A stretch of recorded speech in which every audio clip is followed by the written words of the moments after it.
Juliet जटती का इस तरह बोरिया बिस्तर लेकर मायके लौट आना किसी को भी सामान्य नहीं लगा। घर के आंगन में कदम रखते ही एक अजीब सी खामोशी फैल गई। दादी की आंखों में अनकहे सवाल तैर रहे थे। ताया जी की आवाज में छुपी चिंता साफ झलक रही थी और दीवारें जैसे किसी आने वाले तूफान की गवाही दे रही हूँ। मुझे वापस आना ही पड़ा ताया जी, जूलियट ने कहा, लेकिन उसके शब्दों से ज्यादा उसका चेहरा सब कुछ बयान कर रहा था।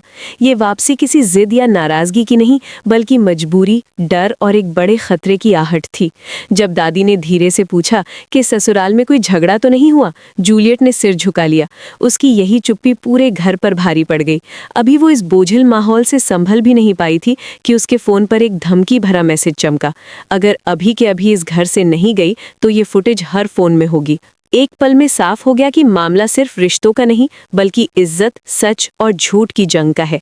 जूलियट ने उसी क्षण मन ही मन फैसला कर लिया कि इस बार वो भागेगी नहीं। गुलाब जी की हर चाल का जवाब उसके पास था। वो जानती थी कि ये लड़ाई आसान नहीं होगी, लेकिन अब पीछे हटने का कोई रास्ता भी नहीं था। घर के अंदर कदम रखते ही जूलियट को लगा जैसे हर कोना उससे सवाल कर रहा हो। वही पुराना आंगन, वही तुलसी का चौरा, वही लकड़ी की अलमारी, सब कुछ वैसा ही था, लेकिन आज सब बदला बदला सा लग रहा था। दादी ने बिना कुछ कहे उसके माथे पर हाथ रखा, जैसे बिना पूछे सब समझ गई हूं। ताया जी ने धीमी आवाज में पूछा, पुत्र, सच सच बता, कोई बड़ी बात तो नहीं है? जूलियट मुस्कुराने की कोशिश करती है, लेकिन उसकी आंखें उसका साथ नहीं देती। उसके कांपते हाथ उसकी बेचैनी बयान कर रहे थे। वो जानती थी कि अगर आज सच बोल दिया तो ये घर भी खतरे में आ जाएगा, और अगर चुप रही तो अकेले ही सब सहना पड़ेगा। तभी बाहर से गुलाब जी की वही आवाज उसके कानों में गूंजती है जिसने उसकी रातों की नींद छीन ली थी। रात के गहराने के साथ साथ उसका डर भी बढ़ता गया। जूलियट अपने कमरे में बैठी उस वीडियो के बारे में सोच रही थी जिसे गुलाब जी ने हथियार बना लिया था। वो फुटेज अगर बाहर आ जाती तो सिर्फ उसकी नहीं, पूरे परिवार की जिंदगी तबाह हो जाती। तभी फोन फिर बजा, इस बार कॉल। उधर से गुलाब जी की ठंडी जहरीली आवाज आई, सोच लिया? कब निकल रही हो इस घर से? पहली बार जूलियट ने डर के बजाय गुस्सा महसूस किया।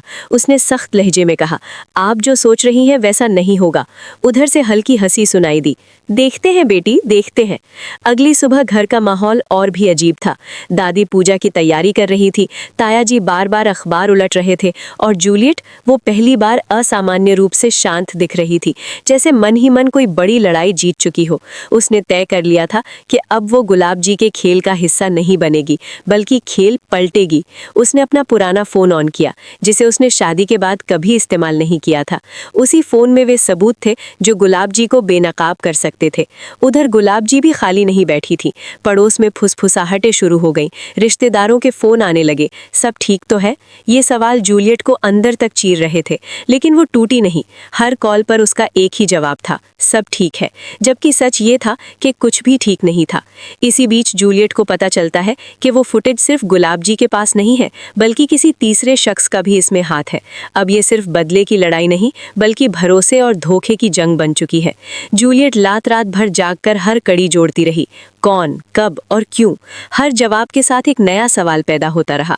एक दिन अचानक गुलाब जी खुद घर आ जाती हैं, बिना बताए, बिना बुलाए। घर में सन्नाटा छा जाता है। दादी का हाथ कांपने लगता है, ताया जी की आवाज अटक जाती है, और जूलियट पहली बार सीधी नजर से गुलाब जी को देखती है। दोनों की नजरें टकराती हैं। ये नजरें नहीं, तलवारें थीं। गुलाब जी मुस्कुराकर कहती हैं, आ गई मायके? जूलियट शांति से जवाब देती है, हाँ, अब यहीं रहूंगी। यहीं से असली खेल शुरू होता है। गुलाब जी को उम्मीद नहीं थी कि जूलियट इतना आत्मविश्वास दिखाएगी। वो हर बात में ताना देती है, हर मौके पर दबाव बनाती है, लेकिन जूलियट अब चुप नहीं रहती। पहली बार वो सवाल करती है, पहली बार पलट कर जवाब देती है, और यही बात गुलाब जी को बेचैन करने लगती है। धीरे धीरे जूलियट को पता चलता है कि जिस फुटेज से उसे ब्लैकमेल किया जा रहा है वो पूरी तरह सच नहीं है। उसमें कुछ हिस्से काटे गए हैं, कुछ जोड़े गए हैं, यानी ये एक साजिश थी, और उसका पर्दाफाश होना तय था। सही वक्त तब आता है जब पूरे परिवार के सामने गुलाब जी अपनी आखिरी चाल चलती हैं और धमकी देती हैं कि अगर जूलियट ने घर नहीं छोड़ा तो शाम तक सबको सच पता चल जाएगा। घर में कोहराम मच जाता है। दादी रोने लगती हैं, ताया जी गुस्से में आ जाते हैं, और तभी जूलियट आगे बढ़ती है। आज सच सामने आएगा, वो कहती है, और अपना फोन टीवी से कनेक्ट कर देती है। स्क्रीन पर वही फुटेज चलती है, लेकिन इस बार पूरी, बिना काट छांट के और बिना झूठ के। उसके बाद वे सबूत सामने आते हैं जो गुलाब जी की पूरी साजिश को उजागर कर देते हैं। कमरे में ऐसा सन्नाटा छा जाता है कि किसी की सांस तक सुनाई नहीं देती। गुलाब जी का चेहरा उतर जाता है, उनकी चाल उल्टी पड़ चुकी होती है। दादी की आंखों में इस बार दर्द नहीं, गर्व के आंसू होते हैं और ताया जी जूलियट का हाथ थाम लेते हैं। लेकिन कहानी यही खत्म नहीं होती, क्योंकि जूलियट जानती है कि ये सिर्फ एक जंग थी, पूरी लड़ाई अभी बाकी है। रिश्ते अब भी नाजुक हैं, जख्म अब भी ताज़ा है और कुछ राज अब भी अधूरे हैं। हवा में बस यही सवाल तैर रहा है कि क्या गुलाब जी चुप बैठेंगी?